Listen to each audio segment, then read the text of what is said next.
Hi, and welcome to Beyond the Headlines with Gordon McCardle. Today, we're going to talk about Greenland. Now, I'm hoping that I can keep these videos a little shorter for you guys, but there's quite a lot of information I'm trying to get across to people. You can let me know if you like the shorter videos or the longer ones. I can do both. But anyways, Greenland. Why does Donald Trump and America want Greenland now, and why are they willing to use military force? I bet people are kind of wondering. Now, this goes back to the early 90s. The US had decided it wanted the North America Free Trade Agreement between Mexico and Canada. What they were doing was the American corporations were paying very high prices, high prices in US labor costs. So they were looking at Mexico and Canada, which were underemployed, to build factories so they could reduce their costs and increase their profits. Corporations have one major rule, and that is do whatever it is to make profits, no matter the cost to the environment or to people or to anything else. Making profits is the first and foremost goal. Now, when they did that, that's great for shareholders, if you'd imagine, but not so great for employees. Great for employees in China, but not great for employees in America, as you can imagine, because all those jobs that used to be in manufacturing in America eventually made their way to China, and now all those goods are being shipped back. So shipping became a massive thing while manufacturing went on the downhill in America. We'll come back to the shipping now in a bit. So what happened was when China got all those jobs, they needed to build factories, roads, all of those things. So it industrialized and it employed millions and millions of people, and they got lifted up out of poverty, which is great for them. They needed it. And the thing is, when they did that, they started to invest their money. They started to look at other markets and different things. So one of the things they did was they went to Africa. And when the Chinese do business with people, they tend to go and make a friendship first and suss it out and ensure that the business relationship can work. And then they do business. So it's more important to them that they can be friends first. And what they've done is they've treated the African people as equals. Now, we know through history the colonialists went in and raped and pillaged the nations, and that's what the African people are used to when they have foreigners come to them. So when they have the Chinese come to them and say, we're going to build roads, water treatment plants, hospitals, factories, all the infrastructure you need to develop the continent into becoming an industrialized continent, the Chinese were offering it, and offering it on peaceful terms to benefit both. So they've done that, and in return for doing that, they have gained access to the rare earth minerals and the iron ore and different things that they're going to need for to continue their production of various, whether it's semiconductors or they've just built a thorium nuclear plant, which theoretically, if they can scale it to the level that's required, should be able to power China for the next 60,000 years with clean, free energy, which is going to be just something amazing if it comes online. So, like I said, when China did that, they moved into Africa, they got their rare earth mineral access, they've continued to grow. While that's been going on, American manufacturing, as you can imagine, has been going on the downhill. Now, Trump has got into power, he's looked at the books for America, and he's realized that America is in deep, deep trouble financially. So, that is one reason why he's pulling back on NATO and saying, hey, you guys need to pony up. He's also very much looked at the manufacturing and realized that all the jobs went to China, and that's why he's trying to take those back. So while he does, on the face of it, appear to quite many people as a madman, there is in some ways a method to his madness. Now, the USA has tried to control the world's oil supplies throughout history, mostly because it consumes 20% of the world's resources, despite only being 5% of the world's population. So 5%, which is a very small amount, consumes a very huge amount of the world's resources, which means that the entire 95% of the rest of the world have to share 80% of the world's resources amongst themselves, which is kind of unfair. And when you look at it, you can see why, everything's bigger in America and people are even bigger, cars, everything's bigger. It's just because they consume so much that, they have this manifest destiny thing going on too, where they feel the bigger they get, the more land they need to take over just so they can be comfortable shunting around in it like giant manatee or whatnot. But anyways, using oil as a means to control China and Russia's ability to produce is something that the US has been doing as well.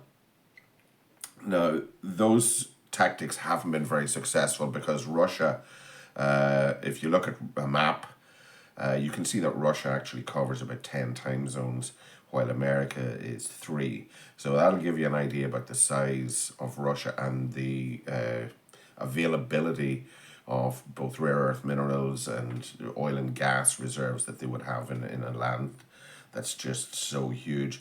So when the US tries to put sanctions like that on China and Russia, you can see how they wouldn't be very effective, as Russia's a massive oil and gas exporter. And in fact was supplying most of Europe's oil and gas until they blew up the Nord Stream pipeline, or America blew up the Nord Stream pipeline. So all of those things are being done to kind of contain Russia and China as much as they can. Again, those nations are on their way up. America's on their way down, and America's not happy about it. So it's trying to bring everybody down to the same level. So taxation of manufacturing through various means is a massive goal of the US. Since they can't actually do the manufacturing, they're going to tax everybody else who does before it gets to the US consumer. So the ultimate loser in this is going to be the US consumer. So one thing that has happened, which is a wet dream for Trump, Blackstone, the largest investment group in the world and very much a cheerleader and an American patriot, has bought up 43 of the ports around the world owned by Hutchison. Now, Hutchison owned pretty much every major port in the world. The only ports they didn't sell were the 5 ports in China and Hong Kong. The other 43 include all the South American, the North American, the European ports, the Middle Eastern ports, everything around Indonesia and everywhere else there. So now, using oil and using the ports, they can now tax every ship that comes in laden with manufactured goods coming from China. So this has been one thing, and you've heard Trump talk about the Suez Canal, and he really wanted that. He was going to take that. He was going to put the military in there again, much like Greenland. One of the reasons, again, is because of this Chinese manufacturing, as we'll see later. So, as you can imagine, this isn't making China very happy. And this is where Greenland comes in. When we look at the Arctic region, now we're going to look at the graphic here. We have a couple of graphics actually, because we have to look at this a couple of different ways. We normally look at the globe the way the map behind me has always been. But we need to look from the very top down, looking at the Arctic region and looking down from the North Pole. Now, if you look here, you can see that Russia has 50% almost of the Arctic region in its own borders. You see then we have Finland and Norway here and Sweden. There's Iceland way down here. Then you have a big chunk of the Arctic region here, which is Greenland, and then next door to that you have Canada. Canada does take up quite a substantial amount, as you can see. And then there's this little sliver here that reaches right up to the North Pole but fans out, and that still fans out to a small enough amount that the US is insignificant there compared to Russia. So that's why the US wants to take this. It's because those rare earth minerals, the oil and gas reserves, there's about 15% apparently of the undiscovered oil and gas reserves in the world are in the Arctic region up there. Now, currently, we have Shell who went in there in 2012 and started drilling, and they should be coming online right about now or in the next year or two with that oil and gas that they started drilling for in 2012. It actually takes this long to lay pipes and to get this back into the market.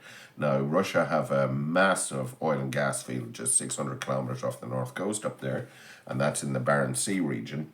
So they've been working on that for quite a while, and they have a huge field of oil and gas up there that they're going to be bringing online. So in that region, Russia has 7 small cold water ports, we call them. We call them cold water ports because for half the year they're not open. There's just too much ice and everything up there. But global warming, yay, has now opened up the region. So as you can see, when that ice melts, people can move more freely through that area. So when we look at the world from the top here, we can see that China can access 2 new shipping routes, one on the American side here and one on the Canadian side, and they're going to be able to access those routes to bring their goods from China to Northern Europe or to North America across the North Pole. Now this is kind of a kick in the particulars of America, who have just bought up all the rest of the ports down in the entire southern part of the world. And now if China can actually take their goods across the North Pole, they will save $1 million per shipload in costs, because it's much shorter to go through the north than it is to go down through the Indian Ocean and across into Europe or across to North America that way. So that's why the US really wants to control Greenland. It's to control that shipping route from China. It's to control the oil and gas reserves that are yet to be discovered in this region. But it's also to counter Russia as much as possible, because for some reason America just has this idea that that's their only reason to exist in the world. And instead of making peace and working with China and Russia, as they should have done when Russia offered and asked to join NATO a couple of different times. Gorbachev did it, Putin did it, and there would be world peace if America would allow it. America doesn't want to allow it because rich people own weapons companies, and they just think, you know, if we can just keep bombing people, we can own the whole world instead of being partners with them.